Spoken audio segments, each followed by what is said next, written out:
할렐루야, 성도 여러분 반갑습니다. 12월 17일 금요일 말씀 묵상입니다. 오늘 본문은 욥기 36장 1절로 15절의 말씀입니다. 함께 성경을 읽으십시다. 엘리후가 말을 이어 이르되 나를 잠깐 용납하라. 내가 그대에게 보이리니 이는 내가 하나님을 위하여 아직도 할 말이 있음이라. 내가 먼 데서 지식을 얻고 나를 지으신 이에게 의를 돌려보내리라. 진실로 내 말은 거짓이 아니라 온전한 지식을 가진 이가 그대와 함께 있느니라. 하나님은 능하시나 아무도 멸시하지 아니하시며 그의 지혜가 무궁하사 악인을 살려두지 아니하시며 고난받는 자에게 공의를 베푸시며 그의 눈을 의인에게서 떼지 아니하시고 그를 왕들과 함께 왕자에 앉히사 영원토록 존귀하게 하시며 혹시 그들이 족쇄에 매이거나 환난의 줄에 얽혔으면 그들의 소행과 악행과 자신들의 교만한 행위를 알게 하시고 그들의 귀를 열어 교훈을 듣게 하시며 명하여 죄악에서 돌이키게 하시나니 만일 그들이 순종하여 섬기면 형통한 날을 보내며 즐거운 해를 지낼 것이요 만일 그들이 순종하지 아니하면 칼에 망하며 지식 없이 죽을 것이니라. 마음이 경건하지 아니한 자들은 분노를 쌓으며 하나님이 속박할지라도 도움을 구하지 아니하나니 그들의 몸은 젊어서 죽으며 그들의 생명은 남창과 함께 있도다. 하나님은 곤고한 자를 그 곤고에서 구원하시며 학대당할 즈음에 길을 여시나니. 아멘. 욥기 36장과 37장은 엘리후가 욥에 대해서 세 번의 말을 한 후에 엘리후가 결론적으로 연설을 하는 장입니다. 오늘 엘리후가 욥에게 충고를 세 번 한 후에 이제 정리하는 말을 시작합니다. 말을 내가 했는데 아직도 내가 할 말이 있다. 하나님을 위하여서 하나님을 변호하고 하나님에 대해서 할 말이 더 있다 라고 합니다. 엘리후의 입장은 욥의 세 친구들과는 달리 하나님의 공의, 하나님의 능력, 하나님의 주권 이런 것들을 부각하고 증명하면서 욥이 죄를 범했다, 악을 행했다라고 말하는 접근입니다.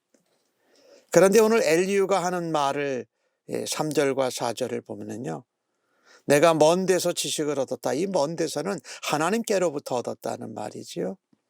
그리고 나를 지으신 이에게 그 의를 다시 내가 돌려보낸다. 진실로 내 말은 거짓이 아니고 온전한 지식을 가진 이가 나와 함께 한다라고 말하면서 당신과도 함께 있다라고 말하면서 또 2장에 걸친 긴 연설을 엘리후가 합니다. 이 엘리후가 이 하는 모습을 보면은요, 하나님을 부각하고 하나님을 변호하고 하나님의 공의로우심, 하나님의 주권과 능력을 증명하는 데 최선을 다합니다. 그런 면에선 엘리후가 진실한 것 같아요.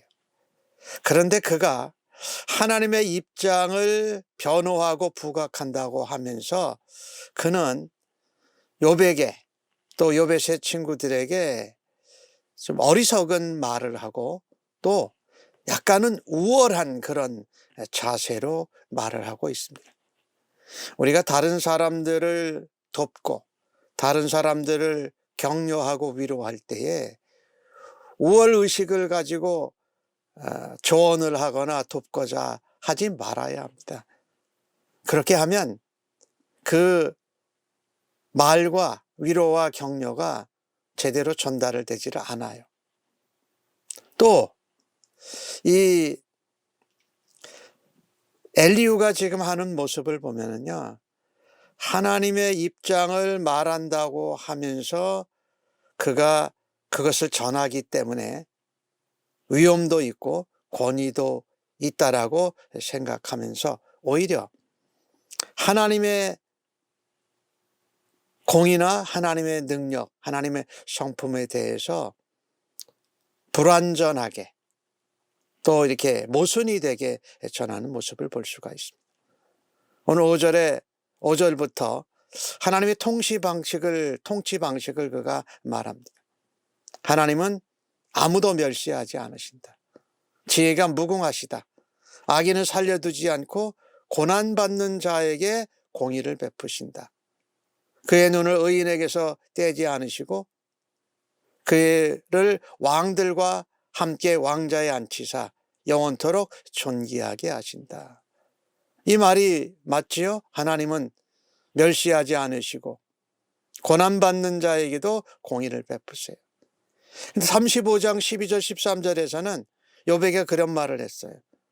네가 의인이든 악인이든 네가 어떤 것을 하나님 앞에 드리든 하나님은 그거에 관심이 없으시고 영향받지 않으신다고 말했는데, 오늘은 고난받는 자에게 공의를 베푸시고 또 하나님이 아무도 멸시하지 않는다고 이 말하는 모습들을 보면서 이 뭔가 서로 맞지 않는 그런 말을 지금 엘리후가 하고 있는 거예요. 또 7절 중반절에 왕들과 함께 왕자에 앉히사 영원토록 존귀하게 하시며 혹시 그들이 족쇄에 매거나 환난의 줄에 얽혔으면 그들의 소행과 악행과 자신들의 교만한 행위를 알게 하신다. 하나님이 관심 없다고 그랬었는데요. 여기 욥은 사실 왕과 같은 사람이었죠. 그런 자리에 지위에 있다가 지금 족쇄에 매이고 고통과 환난의 줄에 얽매여 있다라는 것을 표현한 것은 욥을 염두에 둔 것이지요. 그 소행과 악행과 교만한 행위를 하나님이 이 고통을 통해서 알게 해주신다. 그래서 하나님이 귀를 열게 해서 교훈을 듣게 하시고 죄악에서 돌이키게 하신다. 지금 엘리후는 욥에게 고난은, 하나님이 허락하시는 고통은 죄에서 돌이키도록 하는 하나님의 도구다. 즉 회개하도록, 하나님을 떠나서 하나님께 등을 돌렸다가 다시금 죄악에게 등을 돌리고 하나님께로 돌아오게 하시는 거다라고 욥에게 말하고, 그 부분에 있어서 엘리후는 순종하면 형통하는 거고 순종하지 않으면 칼에 망하고 죽게 될 거다라고 11절과 12절에 말하고 있죠. 이 엘리후가 욥의 세 친구들과는 전혀 다른 것을 이야기할 줄 알았는데 사실은 동일한 것을 이야기합니다. 인과응보적인 전통적인 교리를 따라서 우리의 행위를 따라서 하나님이 복 주시고 화를 주신다라는 똑같은 얘기를 하고 있는 거예요, 사실은. 그런데 접근하는 방법이 하나님을 변호하고 하나님의 성품이나 공의와 능력을 부각시키면서 접근한 것만 다를 따름이에요. 그리고 이 엘리후는 욥에게 하나님이 고통과 고난을 허락하시는 것은 연단의 의미가 있다라는 것을 세 친구들과는 다르게 그것을 말하죠. 오늘 13절과 14절에 나오는 말씀에도 경건하지 않은 자의 운명은 이렇게 된다라고 또 말하죠. 경건하지 않은 자들은 분노를 계속 하나님 앞에 쌓아간다. 하나님이 속박하고 고난과 고통을 줘도 하나님께 도움을 구하지 않는다. 그래서 마치 젊어서 죽게 되면 그들의 생명이 남창과 같은 그런 상태다라고 말합니다. 이것도 욥을 생각하고 한 말이죠. 네가 하나님 앞에 회개하고 돌아서지 않고 왜 하나님 만나주지 않습니까? 왜 하나님 내게 말씀하시지 않습니까? 얼굴을 보여주십시오라고 하면서 하나님께 도움을 구하지 않으면 고통 가운데, 속박된 가운데 하나님 앞에 부르짖지 않으면, 제대로 부르짖지 않으면 해결되지 못한다라고 말하는 거예요. 엘리후는 하나님이 곤고한 자를 그 곤고에서 구원하시며 학대당할 쯤에 하나님의 길을 여신다고 말합니다. 앞에서도 말씀드렸습니다마는 전혀 헛된 자들의 부르짖음, 신앙적이지 않은 부르짖음, 학대받고 고통받아서 어려움을 넘기려고 하는 부르짖음은 듣지 않는다고 했었는데, 곤고한 자를 들으시고 구원하신다고 또 말하죠. 하나님은요, 강하십니다. 그렇지만 강하시다고 하나님 마음대로 아무런 긍휼히 여기심이 없이, 사랑하심이 없이 벌하고 심판하는 분이 아니라는 겁니다. 엘리후는 욥에게 말합니다. 하나님의 말에 귀를 기울이라고 충고하는 것입니다. 욥, 너는 아직도 하나님이 어떤 분인지 제대로 파악하지 못했다라는 것입니다.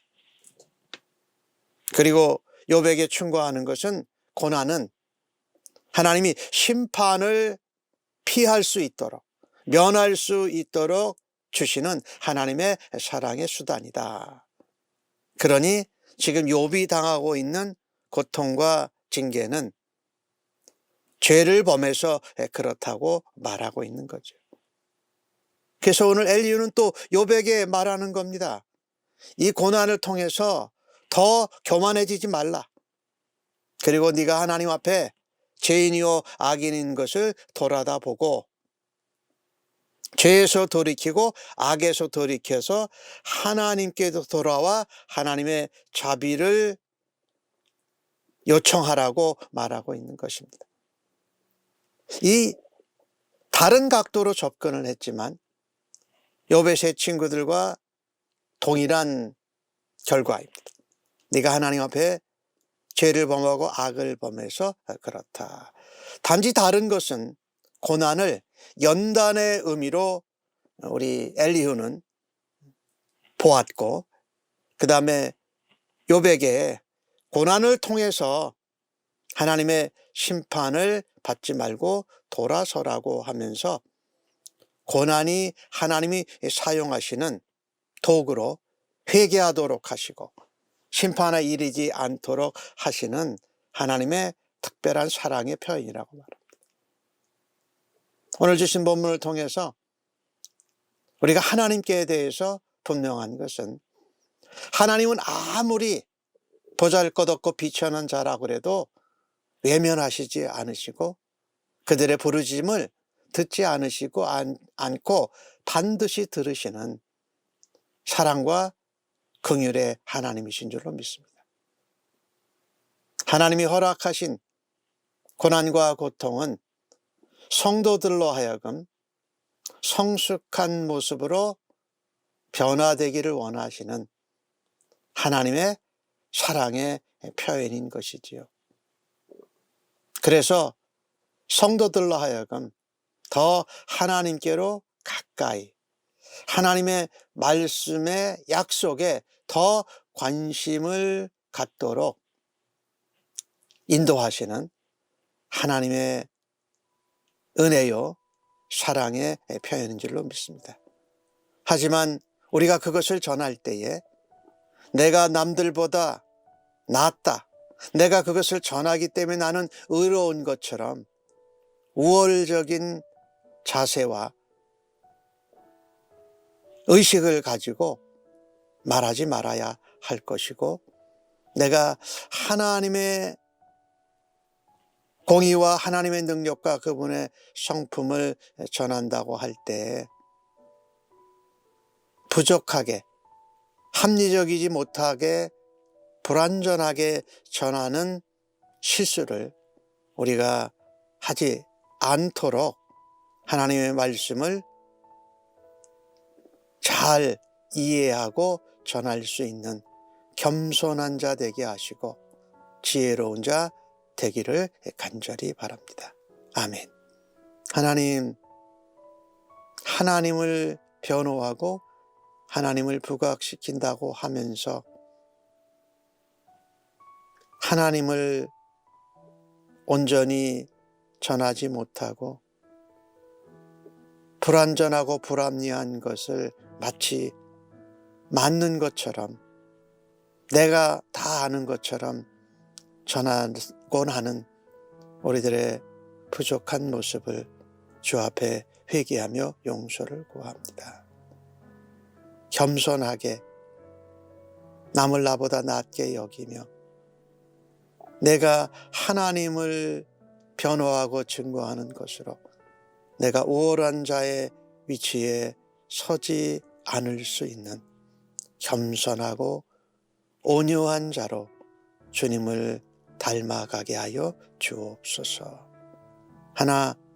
하나님이 허락하신 고난과 고통 가운데에는 우리가 알지 못하더라도, 깨닫지 못하더라도 하나님의 사랑과 긍휼과 하나님의 놀라운 섭리의 역사가 있음을 믿고 신뢰하면서 소망 가운데 인내하며 하나님의 얼굴, 하나님의 음성을 들을 수 있을 때까지 참아내고 견디는 주의 백성 되게 하여 주시옵소서. 예수님의 이름으로 기도합니다. 아멘.